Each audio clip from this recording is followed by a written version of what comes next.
पिछले लेक्चर में एल्यूमिनियम का निष्कर्षण पढ़ा, साथ में रद्दी अयस्क कॉपर का निष्कर्षण, और वो सारा था विद्युत रसायन सिद्धांत के आधार पर। अब धातु निष्कर्षण का एक और आखिर अपना स्टेप बच गया। अब ऑक्सीकरण अपचयन के द्वारा भी धातु को शोधन किया जा सकता है, और वो ज़्यादातर क्षार धातु होती है या फिर अधातुओं का शोधन किया जाता है। अधातुओं के रूप में जैसे हाइड्रोजन है, क्लोरीन है, ऑक्सीजन है, गैसों का प्राप्त कर सकते हैं, या सोडियम, पोटेशियम आदि का प्राप्त कर सकते हैं। तो आज का जो अपना टॉपिक है वो है ऑक्सीकरण अपचयन।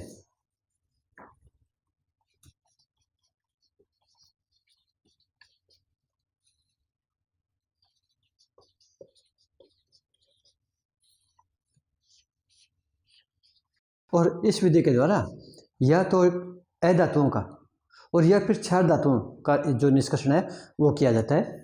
तो ये किया जाता है, और ये किया जाता है समुद्री जल से, लवण जल, सोडियम क्लोराइड का, जिसे ब्राइन वाटर भी कहते हैं। तो करना क्या पड़ता है, बहुत ही इंपॉर्टेंट है, बहुत ही आसान है, और इससे संबंधित कुछ चीज़ें अपने तीसरे चैप्टर में भी आ चुकी हैं, इलेक्ट्रोकेमिकल से संबंधित है ये। तो इसमें क्या क्या करना पड़ता है, कौन सा सेल काम में लेंगे, क्या क्या प्रक्रिया करनी पड़ेगी, वो सारा डिटेल अब देखेंगे। यहाँ पर जो क्लोरीन का निष्कर्षण किया जाता है, क्लोरीन भी कह सकते हैं, हाइड्रोजन भी कह सकते हैं, इसका निष्कर्षण किया जाता है वो सोडियम क्लोराइड से। और सोडियम क्लोराइड भी हमारे पास दो प्रकार से हो सकता है, बार बार जिक्र आता है इसका कि सोडियम क्लोराइड ठोस है, और ठोस और आयनिक यौगिक है, लेकिन इसमें विद्युत धारा प्रवाहित नहीं हो सकती। पहले चैप्टर में भी जिक्र हुआ था इसका। सोडियम क्लोराइड ठोस अवस्था में तो अनित अवस्था में नहीं रहता, लेकिन द्रवित अवस्था हो या विलीन अवस्था हो उसमें अनित अवस्था में है, तो उसमें तो सोडियम आयन और क्लोराइड आयन के रूप में मिल जाएगा। और अब यदि उसमें विद्युत धारा प्रवाहित करेंगे तो सोडियम आयन कैथोड की तरफ, क्लोराइड आयन एनोड की तरफ जाकर मुक्त होंगे। अब रासायनिक अभिक्रिया क्या क्या होगी उसके बारे में यहाँ पर जिक्र करेंगे।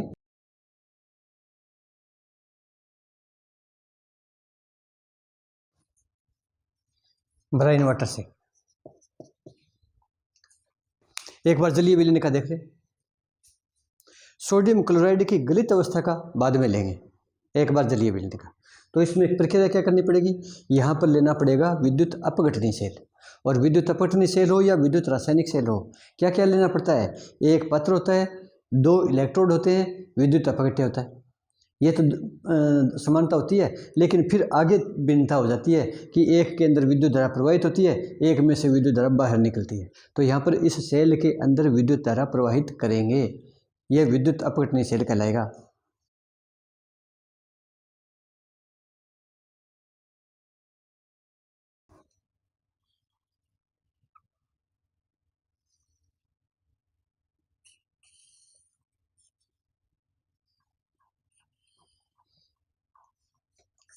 यह पत्र हो गया, इसमें सोडियम क्लोराइड का जलीय विलीन ले लिया जाता है या ब्राइन वाटर। ये दो इलेक्ट्रोड लेते हैं, इलेक्ट्रोड या तो ग्रेफाइट के लेते हैं या फिर प्लेटिनम की भी लेते हैं। तो ज़्यादातर प्लेटिनम का भी लेते हैं क्योंकि वो इनर्ट होता है, अक्रिया होती है, तो इसमें कोई प्रभाव नहीं डालता। इसमें एनोड किसको बनाते हैं, कैथोड किसको बनाते हैं, एक को एनोड एक को कैथोड। वो बनता कैसे है, वो बनेगा बाहर जो बैटरी लगाएंगे उसके आधार पर। अगर ये बैटरी है,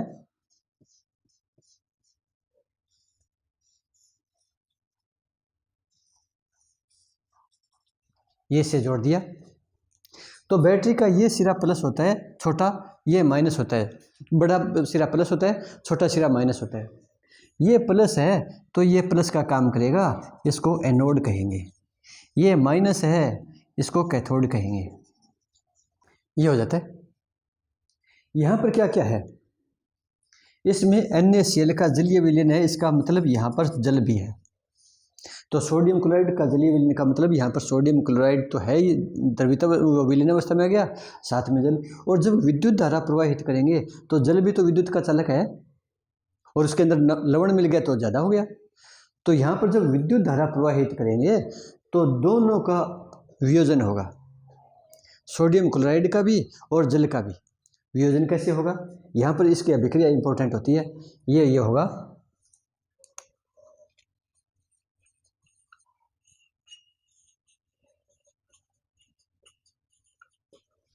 सोडियम आयन और क्लोराइड आयन भी बनेंगे। जल भी आयनित अवस्था में आएगा।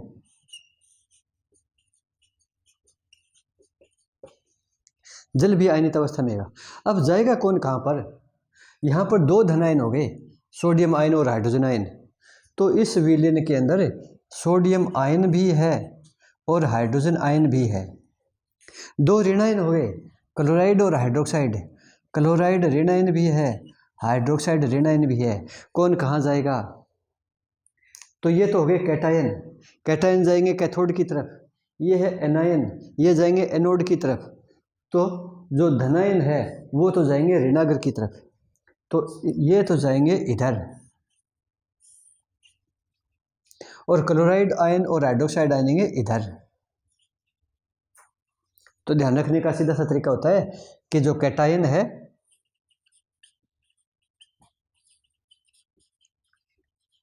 वो कैथोड की तरफ, एनायन है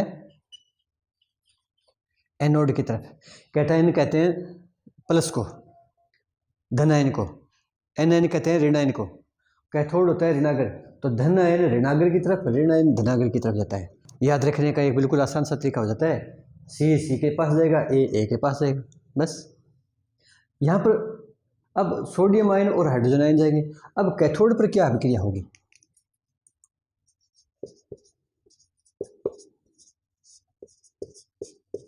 कैथोड पर तो दोनों जा रहे हैं, सोडियम आयन भी जा रहा है और हाइड्रोजन आयन भी जा रहा है। और वहां जाकर ये इलेक्ट्रॉन ग्रहण करेंगे, और जब इलेक्ट्रॉन ग्रहण करेंगे तो अपचयन होगा। किसका अपचयन पहले होगा? ये इंपॉर्टेंट बात होती है। ये हमें पता लगेगा सोडियम आयन और हाइड्रोजन आयन में से किसका अपचयन पहले होगा। ये विद्युत रासायनिक श्रेणी से पता लगेगा। जिसका SRP अधिक होता है, स्टैंडर्ड रिडक्शन पोटेंशियल, जिसका मानक अपचयन विभव ज़्यादा होता है, उसका अपचयन पहले होगा। तो यहाँ पर जब उस सारणी में देखते हैं तो हाइड्रोजन का ज़्यादा होता है और सोडियम का कम होता है, उसका माइनस में होता है। हाइड्रोजन का 0 मानते हैं, तो हाइड्रोजन आयन वहाँ पर जाकर इलेक्ट्रॉन लेंगे। तो कैथोड पर हाइड्रोजन आयन जाएंगे, वो इलेक्ट्रॉन ग्रहण करेंगे, एक हाइड्रोजन परमाणु बनेगा। लेकिन हाइड्रोजन तो ये नवजात हाइड्रोजन हो गई, ये तो अस्थायी होती है, ये तुरंत दूसरे हाइड्रोजन के साथ मिलकर H2 बनाएगी। H2 बनाएगी तो 2 हाइड्रोजन की जरूरत पड़ेगी, 2 इलेक्ट्रॉन मुक्त होंगे, ये हो जाएगा। एनोड पर क्या होगा? यही बात आएगी, एनोड पर भी क्लोराइड आयन आएंगे और हाइड्रोक्साइड आएंगे। इनमें से ये दोनों ऋणाग्र, दोनों ऋणायन धनाग्र पर आएंगे। तो इसमें सबसे पहले वहाँ पर अवशोषित कौन होगा?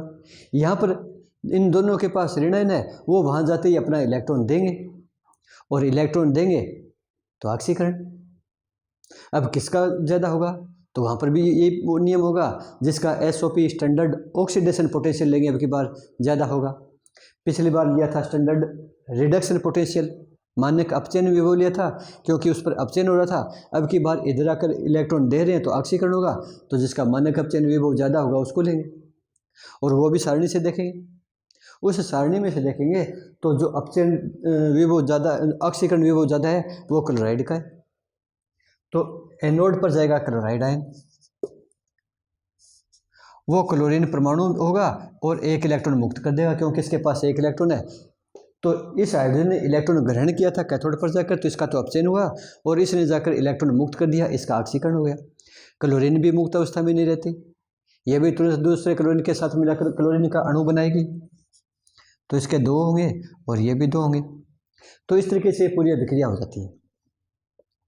अब इन चारों को अगर जोड़ेंगे तो हमारे पास एक इकट्ठी अभिक्रिया आ जाएगी। अब चारों को जोड़ते हैं, जोड़ेंगे तो आयन खत्म हो जाने चाहिए, इलेक्ट्रॉन खत्म हो जाने चाहिए, ये ध्यान में रखना होता है, केवल उदासीन अणु रहने चाहिए। तो यहाँ पर 2 हाइड्रोजन है, यहाँ पर हाइड्रोजन का 1 ही है, तो इसको 2 से गुणा करेंगे। यहाँ 2 क्लोराइड आयन है, यहाँ क्लोराइड आयन 1 ही है, तो इसको भी 2 से गुणा करेंगे। अब इधर 2 इलेक्ट्रॉन है, ये इधर 2 इलेक्ट्रॉन है, ये कैंसिल कर देंगे। अब सारा देखेंगे तो ये 2 क्लोराइड आयन इसके साथ, ये 2 हाइड्रोजन आयन इसके साथ निरस्त हो जाएंगे, बाकी को जोड़ेंगे।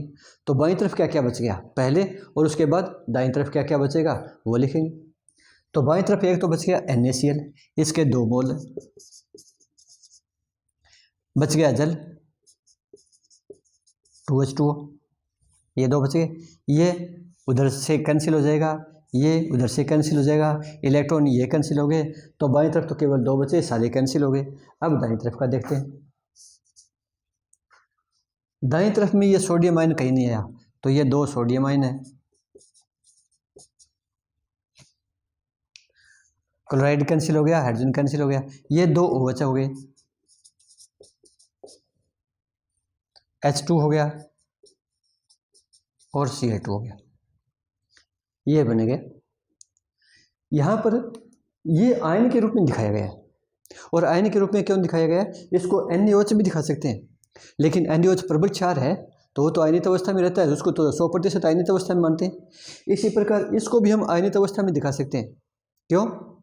क्योंकि ये प्रबल अम्ल प्रबल क्षार से बना हुआ लवण है, स्ट्रॉन्ग एसिड स्ट्रॉन्ग बेस से बना हुआ स्ट्रॉन्ग साल्ट, तो इसको ये भी दिखा सकते हैं।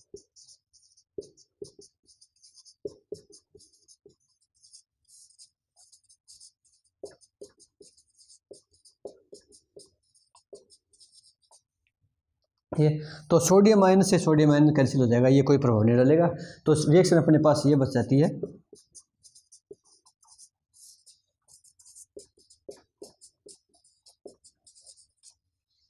ये इंपॉर्टेंट बात अब 3-4 आएंगी साथ में, वो ध्यान में रखने वाली है कि पहले तो सोडियम क्लोराइड का जलीय विलयन था, इसकी पीएच कितनी थी, ये अम्लीय था या क्षारीय था, एसिडिक और बेसिक। तो सोडियम क्लोराइड तो प्रबल अम्ल प्रबल क्षार से बना लवण होता है, उदासीन होता है ये, तो इसकी पीएच तो 7 थी। लेकिन विद्युत धारा प्रवाहित होने के बाद वो विलयन कैसा हो गया, उसके बाद में उसमें NaOH बन गया, विलयन क्षारीय हो गया, ये ध्यान में रखना।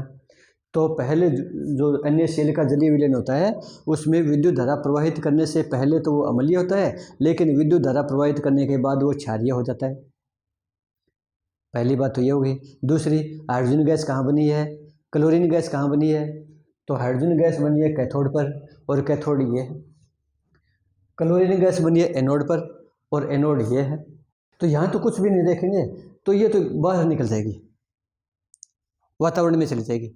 लेकिन अगर इनको ढक देंगे, इधर इसको ढक दें, दोनों इलेक्ट्रोड को अगर कांच के पात्र के द्वारा ढक देंगे तो हाइड्रोजन गैस और क्लोरीन गैस यहाँ पर इकट्ठी भी हो जाएगी। तो हाइड्रोजन और क्लोरीन तो अधातु हैं, तो हाइड्रोजन और क्लोरीन का उत्पादन हो गया यहाँ पर। तो इस तरीके से अधातुओं का निष्कर्षण इसमें प्राप्त किया जाता है। लेकिन जब सोडियम क्लोराइड का जलीय विलयन होता है तो यहाँ पर सोडियम हाइड्रोक्साइड प्राप्त होता है, NaOH। अगर ये जलीय विलयन न हो तो देखते हैं क्या क्या बनेगा। अब अगला इसी में लेते हैं, चित्र नहीं रखेंगे, थोड़ा सा चेंज हो जाएगा, बस आगे देखते हैं क्या होगा। तो ये तो था सोडियम क्लोराइड के जलीय विलयन का विद्युत अपघटन। अब करते हैं सोडियम क्लोराइड की गलित अवस्था का विद्युत अपघटन।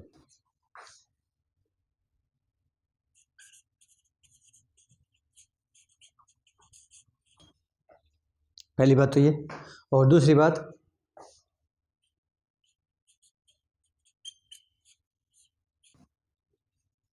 ठीक है, ये हो गया। और क्षारीय क्यों हो जाता है, यहाँ पर लिख सकते हैं NaOH के कारण।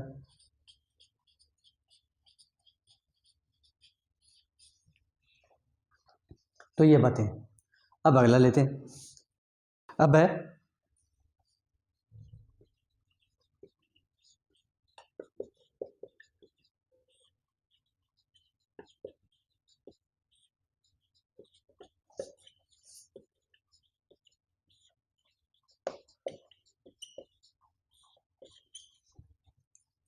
अब की बार केवल सोडियम क्लोराइड है, यह सोडियम क्लोराइड गलित है। गलित का मतलब है पिघला हुआ, तापमान 800 डिग्री सेंटीग्रेड के आसपास। अब यहाँ पर ये आसानी से नहीं रहता, इसका तापमान पूरा रखना पड़ता है तब जाकर ये बनेगा, नहीं तो तापमान कम होते ही ठोस अवस्था में आ जाएगा। तो ये तभी संभव है जब इस विद्युत अपघटन के दौरान तापमान बहुत ज़्यादा हो, इसके जो सोडियम क्लोराइड का है उसके गलनांक से ज़्यादा हो। लेकिन जो द्रव अवस्था थी, सॉरी वो जलीय विलयन था, उसमें ताप की आवश्यकता नहीं है, वो कमरे के ताप पर ही हो जाता है, क्योंकि नमक है वो पानी के अंदर घुल जाता है। तो यहाँ पर ये ध्यान रखना होता है, तापमान ज़्यादा होना चाहिए। अब इसके अंदर ये विद्युत धारा प्रवाहित करें,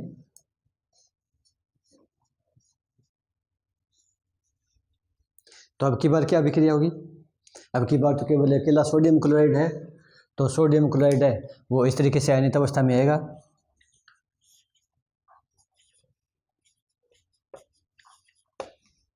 बस दो ही आयन है, एक प्लस का एक माइनस का, एक धनाग्र पर जाएगा एक ऋणाग्र पर जाएगा।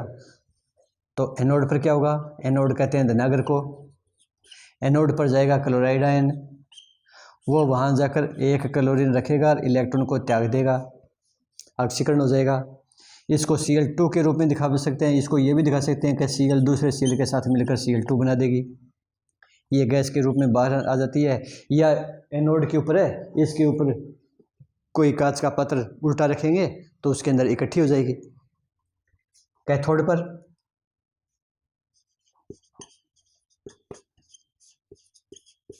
सोडियम आयन है, वहाँ जाकर इलेक्ट्रॉन ग्रहण कर लेगा, सोडियम धातु में परिवर्तित हो जाएगा, उसको वहीं इकट्ठा कर लेंगे। तो यहाँ पर अब ये हो गया अधातु और क्षार धातुओं का निष्कर्षण हो गया, ये क्षार धातु रहा। तो इस ऑक्सीकरण अपचयन विधि के द्वारा अधातु भी बन रही है और क्षार धातु भी बन रहा है। तो ये तो हो गया इस ऑक्सीकरण अपचयन में सोडियम क्लोराइड के जिक्र। अभी ऑक्सीकरण अपचयन में थोड़ा सा और जिक्र करते हैं, जो पहले भी आ चुका है निक्षालन में, कि जिसमें सोना और चांदी है उसका निक्षालन करते हैं और फिर उसमें जिंक डालकर निष्कर्षण करते हैं, तो वो अभिक्रिया यहाँ पर दोबारा भी आ रही है। तो उसके अंदर भी ऑक्सीकरण अपचयन होता है।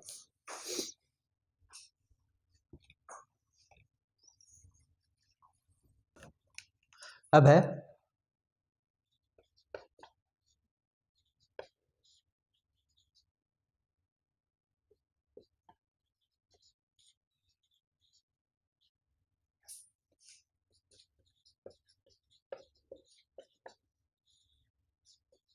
और ये ऑक्सीकरण के द्वारा हुआ, ये ऑक्सीकरण के द्वारा होता है। क्या था वो समीकरण यहाँ पर दोबारा लिखनी है, क्या थी वो, कि सोना हो या चांदी हो वो ऐसे के रूप में तो बहुत कम है, मुक्त अवस्था में मिलते हैं, लेकिन जब पृथ्वी से खोद कर निकाले जाते हैं तो उसके साथ अशुद्धियाँ होती है, उसको सोडियम साइनाइड या पोटेशियम साइनाइड के जलीय विलेद में ऑक्सीजन की उपस्थिति में घोला जाता है। तो सोना हो या चांदी हो वो उसके अंदर घुल जाता है, अशुद्धियाँ नहीं घुलती, उसको छानकर अलग कर लिया जाता है, तो सोना या चांदी का विलीन के रूप में आ गया। अब उसके अंदर, इससे पिछले लेक्चर में बताया था कि अधिक क्रियाशील अगर धातु डाल दें तो वो कम क्रियाशील धातु को विलयन से बाहर कर देती है और खुद उसके अंदर चली जाती है। तो अधिक क्रियाशील के रूप में जिंक डाल देंगे, जिंक डालने से सोना या चांदी है वो तो बाहर निकल जाएगा, जिंक का विलयन हो जाएगा, उसको छानकर अलग कर लेंगे, सोना चांदी प्राप्त हो जाता है। इसकी केवल अभिक्रिया है वो ध्यान में रखने वाली होती है। क्या क्या होगी यहाँ पर,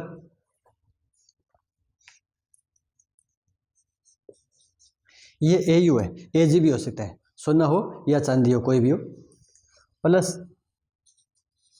यहाँ साइनाइड लिखा है, ये सोडियम साइनाइड भी होता है, हो सकता है, पोटेशियम साइनाइड भी हो सकता है। इसको जलीय विलयन में घोलकर ऑक्सीजन गैस प्रवाहित करते हैं, तो क्या क्या बनेगा, तो सोने के साइनाइड का एक कॉम्प्लेक्स यौगिक बनता है, तो ये बनता है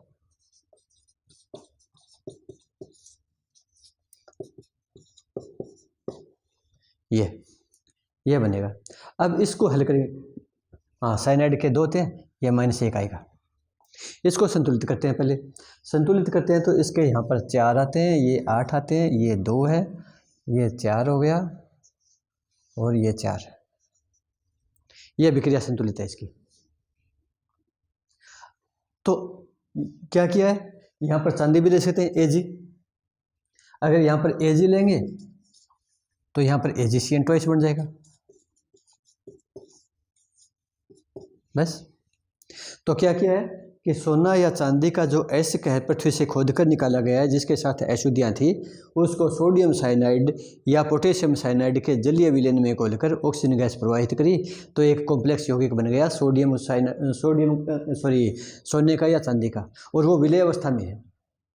अब ये विलयन बन गया, इसको छानकर अलग कर लिया, अशुद्धियाँ अलग रहेगी।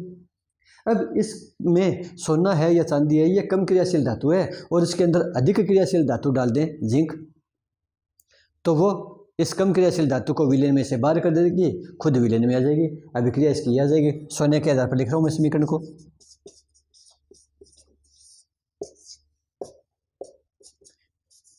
ये जिंक, ये कम क्रियाशील है, ये ज़्यादा क्रियाशील है। तो ज़्यादा क्रियाशील धातु तो विलयन के अंदर आ जाएगी और ये कम क्रियाशील धातु है, इसको बाहर कर देगी।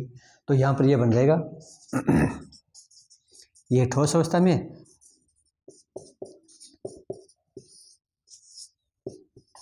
ये बन जाता है, जिंक है वो विलयन में चला गया। इस अभिक्रिया को अगर संतुलित करेंगे तो ये है, तो इस तरीके से सोना या चांदी है तो ये बन जाता है। ठीक है,